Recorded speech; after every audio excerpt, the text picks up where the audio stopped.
Okay, have you heard of the drama triangle and the empowerment triangle? If you haven't, stick around. I'm about to blow your mind.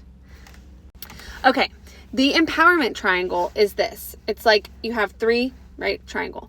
The hero, the villain, and the victim. So just like every story, you have the damsel in distress, the dragon, and the prince. Or in the story of Jesus, you have us, the devil, and God, or Jesus. Jesus came down, saved us from the devil, saved us from sin and hell and the grave. So it is the greatest story that has ever been told. But here's what I want to say to you. When you are in the drama triangle, you are trapped in what the devil has created. You are trapped in the pre-Jesus chaos. And Jesus is the one that redeemed us and gave us the option of living in the empowerment triangle. Bear with me.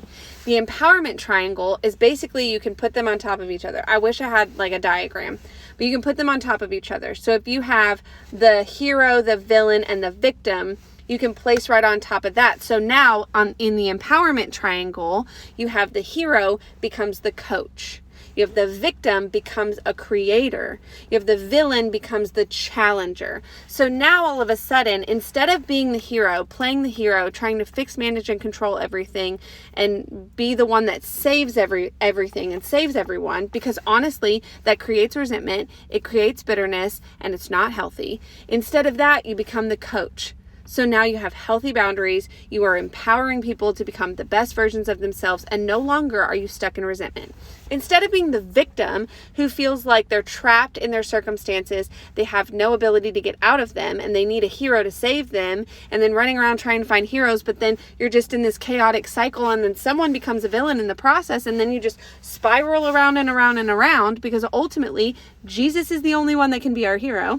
Instead of sitting in a victim seat, you move over and you're in the creator seat, because we are created in his image and he is a creator. And so with him and through him in the empowerment triangle, we can now become creators of our life, and you're no longer a victim. And instead of being a villain in someone's story, you are actually the challenger, because now all of a sudden you have healthy boundaries, you're setting healthy boundaries, and sometimes people don't like that, and that's okay. But when you're a challenger, it comes from a place of love. It comes from a place of empowerment instead of from a place of fear or aggression or resentment or anger or bitterness or whatever. So the empowerment triangle is honestly like what Jesus did when he came down and flipped everything upside down. He said, actually, we're no longer trapped in this cycle. My people are no longer victims. They are not looking for a hero. They are not trying to be their own hero. They are not trying to be validated by being people's heroes. They're no longer getting in resentment and anger and becoming the villains in people's story. No, we are now empowered through Jesus Christ. We can be the creator of our own lives, coach each other and empower each other and cheer each other on, and then also challenge each other to become better and grow and be healthy human beings. I mean, I'm telling y'all, when I found the triangles, I was like, oh my word, if this is not Jesus Christ in the flesh redeemed us from the chaotic cycle that is this drama triangle, constantly seeking validation, needs, victim, villain, all that. No, we are empowered through Christ. Is that not so cool? Like, I don't know. Drop me a comment. Let me know what you think about that. Did it even make sense? It makes so much sense in my head. I think I want to make another video where I like draw a diagram or something.